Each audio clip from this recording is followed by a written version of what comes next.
नमस्कार, बहुत बहुत स्वागत है आपका आयुर्वेद पर आधारित हमारे इस बेहद खास कार्यक्रम स्वस्थ विचार में। मैं हूं आपके साथ, आपका साथी विकास।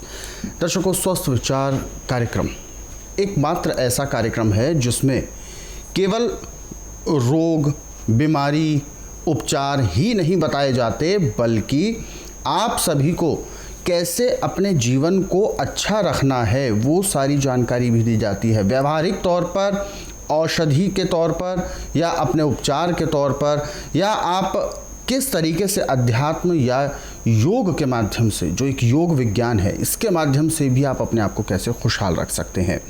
हमारे आसपास जो प्रकृति ने हमें तमाम वस्तुएं दी हैं, जिसे हम प्रकृति का वरदान कहते हैं, जिन्हें हम अक्सर भोजन के तौर पर भी ग्रहण करते हैं, जिसे हम आमतौर पर इधर उधर देखते भी हैं, उपयोग भी कर लेते हैं, लेकिन सही जानकारी ना हो पाने की वजह से अमूल्य औषधि तत्व हम लेना भूल जाते हैं।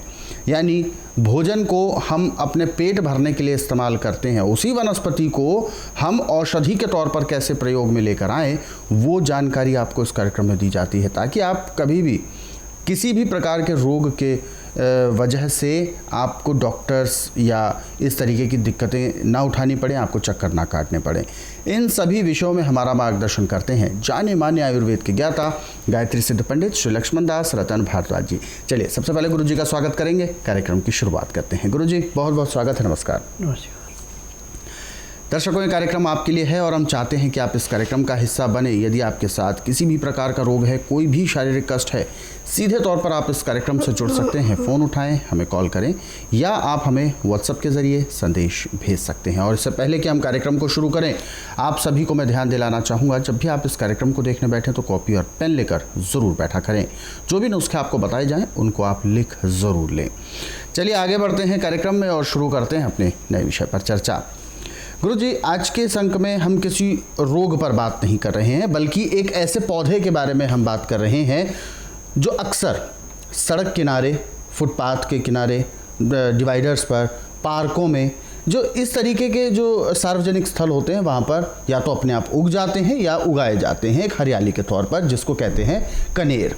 कनेर के फूल पीले होते हैं, मनमोहक भी होते हैं, लेकिन अक्सर बच्चे उसे तोड़कर या कभी मुंह में लग जाए, कहते हैं उसका दूध एक विषाक्त तरीके का होता है, उससे निकलने वाले द्रव वो जहरीले हो सकते हैं।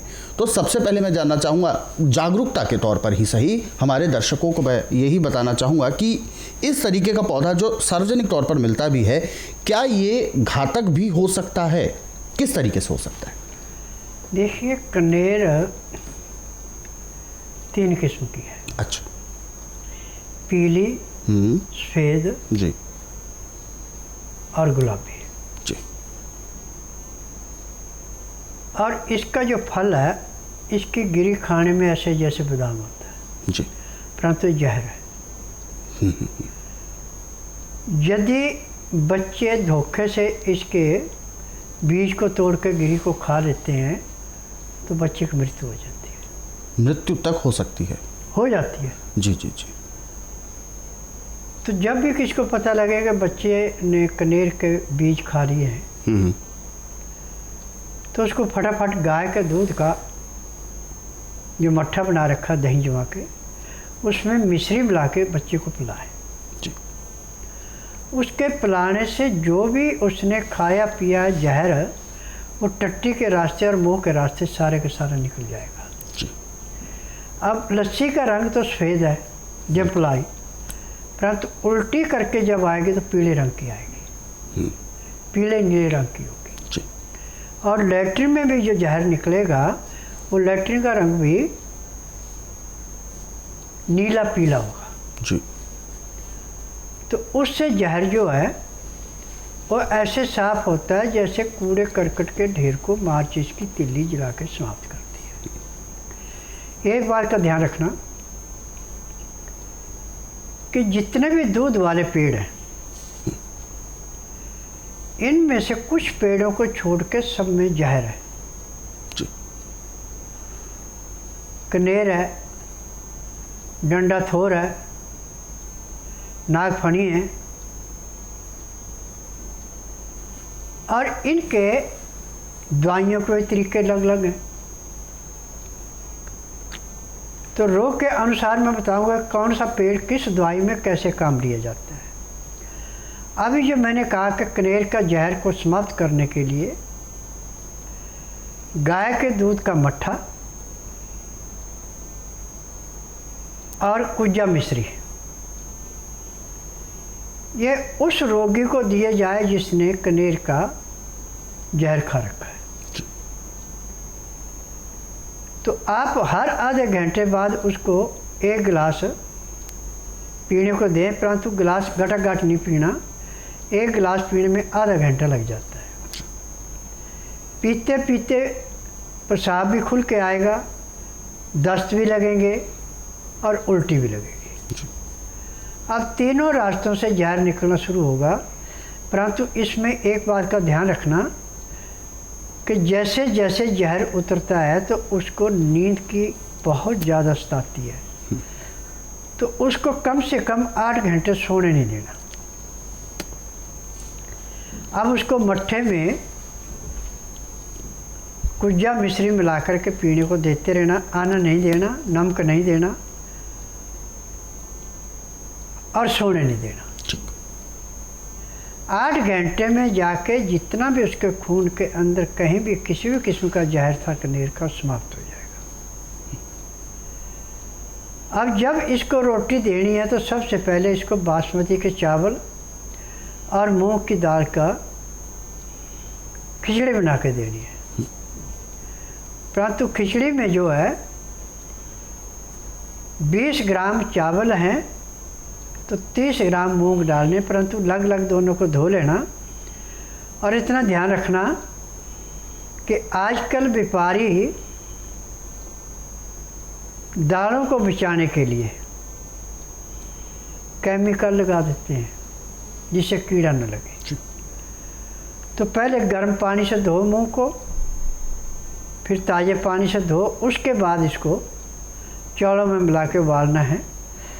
जैसे दोनों चीज़ें मिला करके आपके पास 50 ग्राम है तो इसमें 1.5 लीटर पानी डालना आपने।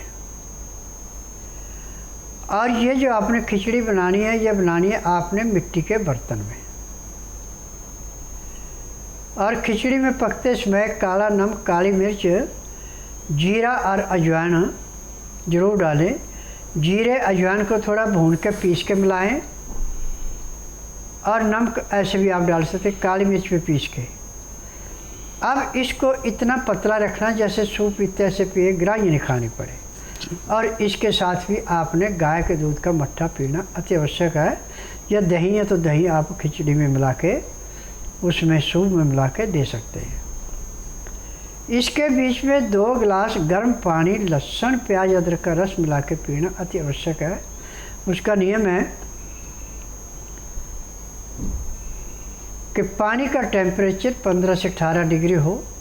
लहसुन, प्याज, अदरक तीनों चीज़ें कम से कम 20 ग्राम पीस करके चटनी बना के 10-10 ग्राम दोनों गिलासों में घोल दें, या उसका रस निकाल के मिला दें। और जो कचरा बचा उसको आप जो खिचड़ी बनाई उसमें मिला के खा लें। अब 2-4 ग्राही आपने खिचड़ी की खाई, 2 घुट पानी पिया। 2-4 ग्राही खिचड़ी खाई, 2 घुट पानी पिया। पानी पीने में, खाना खाने में यदि आप 1 घंटा लगाते हैं तो मैं दावे से कह सकता हूँ कि जब तक आपके शरीर के अंदर सांस है तब तक आपको दोबारा कोई रोग नहीं होगा। बिल्कुल। हमारा नाम कैलाश सिंह है। हम वाराणसी से आए हैं, वाराणसी उत्तर प्रदेश से। हमें 3-6 महीने पहले हार्ट की प्रॉब्लम आई, जिससे मुझे चक्कर आने लगा।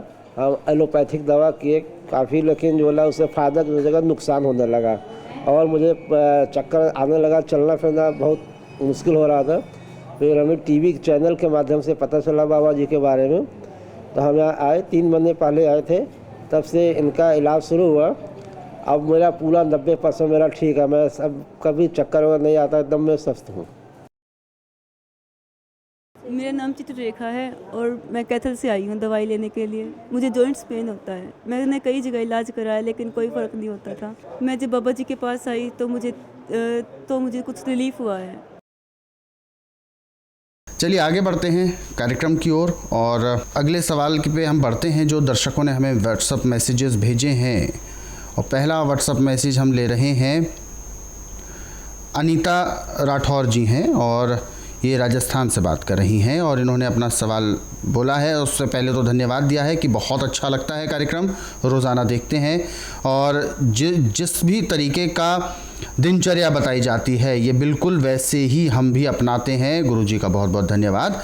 इन्होंने अपना आगे सवाल पूछा है कि गुरुजी, कार्यक्रम में कभी भी आपने इस तरीके की चीज़ें नहीं बताई हैं कि फल और सब्जियां जब हम घर पे पकाते हैं, बनाते हैं, अक्सर ऐसा सुना जाता है कि उसमें रासायनिक तत्व होते हैं।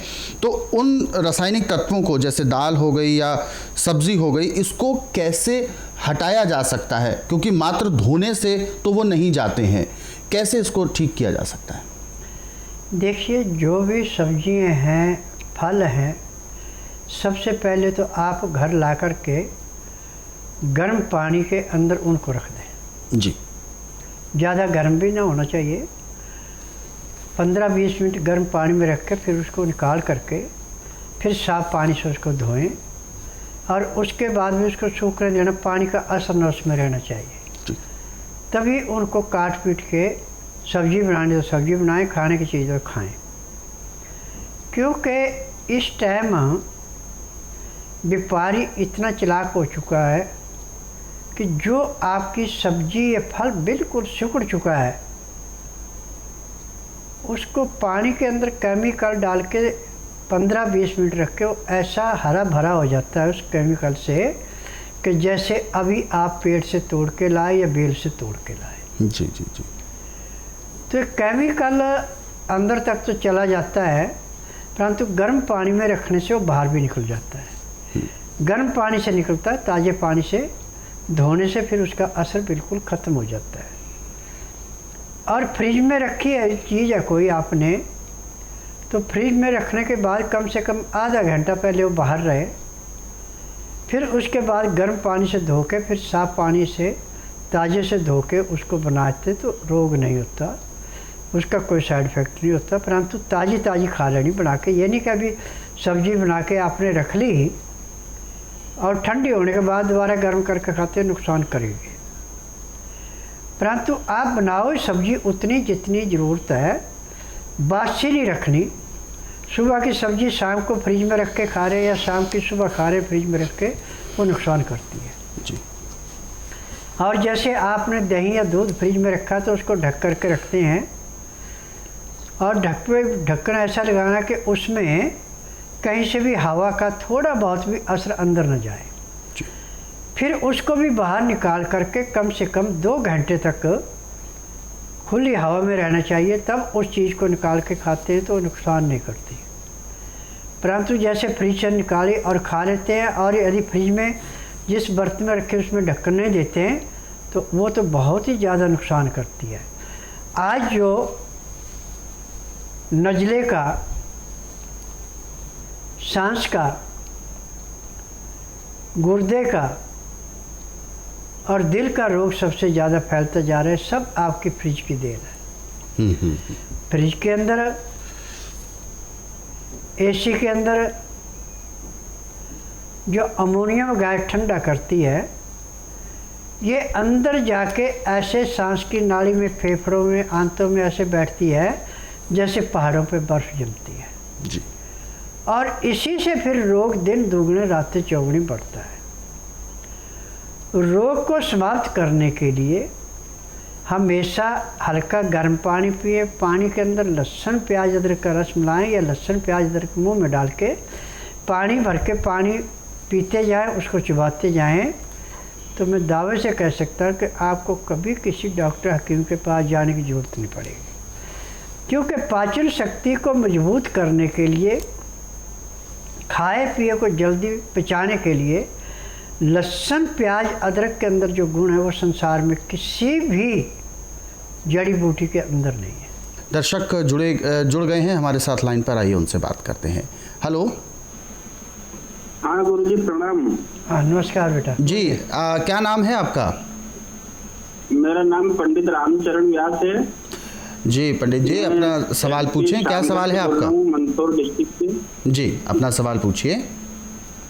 मेरे गुरुजी मतलब बचपन से मैं बीमार रहता हूँ, कोई ना कोई तकलीफ ऐसा ही बनी रहती है, तो और ये एलोपैथिक गोलियां खा खा के परेशान हो गया हूँ। और अभी महीना 2-5 महीने से पूरा शरीर दर्द करता है, कभी कंधा दर्द करता है, कभी पैर, कभी जांघें, कभी मतलब सर दर्द, और पूरे शरीर में अकड़ा टाइप रहता है। देखिए, मैं टीवी के माध्यम से बार बार बता चुका हूँ कि एलोपैथिक दवाई में किसी भी रोग की दवाई नहीं है। ये सिर्फ बिजनेस है, ये अंग सुन करने के लिए होता है। ये होता है कोबरे सांप का जहर, केमिकल और मरे हुए जानवरों की हड्डियों का चूरा, जिससे इस रोग को कंट्रोल किया जाता है। और जो हमारे आयुर्वेद, यूनानी, होम्योपैथिक, नेचुरल वाले हैं, इन्होंने थ्योरी पढ़ रखी है। आपसे पूछेंगे, मशीनों से टेस्ट करेंगे तब दवाई देते हैं। परंतु मैं नाड़ी वैद्य हूँ, मुझे 10,000 जड़ी बूटियों की पहचान है। ना तो यहाँ पे कागज पत्तर लाना पड़ता है, ना रोगी मुंह से बोलता है कि मुझे तकलीफ़ है। यहाँ का नियम है कि बुधवार की मैं छुट्टी रखता हूँ, गुरुवार से लेकर मंगलवार तक नाड़ी परीक्षण करता हूँ। जिस दिन आपने नाड़ी परीक्षण के लिए आना, उस दिन रात्रि 10 बजे तक खा पी के दातन कूड़ा करके बड़ी इलायची मुंह में रख के चूसते रहें।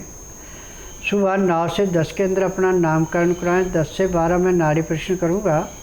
नाड़ी परीक्षण में पैर के तलुए से सिर के बाल तक की MRI, CT scan, xray, ultrasound, ECG, sonography सब कुछ 5 सेकंड में हो जाते हैं। उसके बाद जो भी शरीर के अंदर कमियाँ पाई जाती हैं, दवाइयाँ दी जाती हैं। दवाइयाँ खाने की हैं, दवाइयाँ पीने की हैं, मालिश करने के तेल हैं, आँख में, नाक में, कान में डालने की दवाइयाँ, यानी जो जो आपके शरीर में साइड इफ़ेक्ट होंगे सब दवाइयाँ इकट्ठी दी जाती हैं। यदि दवाइयाँ नियम से खाते हैं, परहेज करते हैं, तो जिस दिन आप आश्रम में आएंगे उसी दिन आपके रोग में कम से कम 15% आराम जरूर मिलेगा। 15 दिन की दवाई से आपको 50 से 60% आराम मिलेगा। 1 महीने में रोग का नामो निशान नहीं रहेगा, रोग समाप्त हो गया, दवाइयाँ बंद होगी। मेरे पास वही रोगी आता है जो सब जगह थक जाता है, क्योंकि मेरे परहेज बहुत सख्त हैं।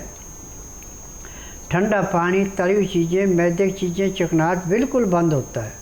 दिन का खाना 12 बजे से पहले है। रात्रि का खाना दिन अस्त होने से पहले खा ले, बहुत बढ़िया। नहीं, दिन अस्त होने के 1 घंटे के अंदर खाना अति आवश्यक है। खाना खाते समय 2 गिलास गर्म पानी, लहसुन, प्याज, अदरक का रस मिला के पीना अति आवश्यक है। उसका नियम है कि 2-4 गिराई खाना खाए, 2 घुट पानी पिया, 2-4 गिराई खाना खाए, 2 घुट पानी पिया। पानी पीने में, खाना खाने में जब 1 घंटा लगाएंगे तो खाना भी जल्दी पचेगा, रोग भी जल्दी कटेगा और शरीर में ताकत भी आएगी। फिलहाल हमारे साथ एक और दर्शक जुड़ गए हैं लाइन पर, आइए उनसे भी बात करते हैं। हेलो। हेलो, नमस्कार जी, नमस्कार सर। क्या शुभ नाम है आपका? नाम है जी राहुल जी। राहुल जी, कहाँ से बात कर रहे हैं आप? बागपत से जी। बागपत से। अपना सवाल पूछिए, गुरुजी सुन रहे हैं आपको, बताइए। सर के नाम जी, दोनों पैरों में जी दर्द रहता है। दोनों पैरों में दर्द रहता है, किस तरीके का? घुटनों में दर्द रहता है या और नीचे? नहीं जी, पैरों में, दोनों पैरों में एकदम बराबर, दोनों बराबर होता है। जब भी मैं काम करता हूँ, कुछ भी करता हूँ, दोनों पैरों में एकदम बराबर। जी, देखिए, आपने कोई एलोपैथिक दवाई ज़्यादा खाई है जिसका साइड इफ़ेक्ट है।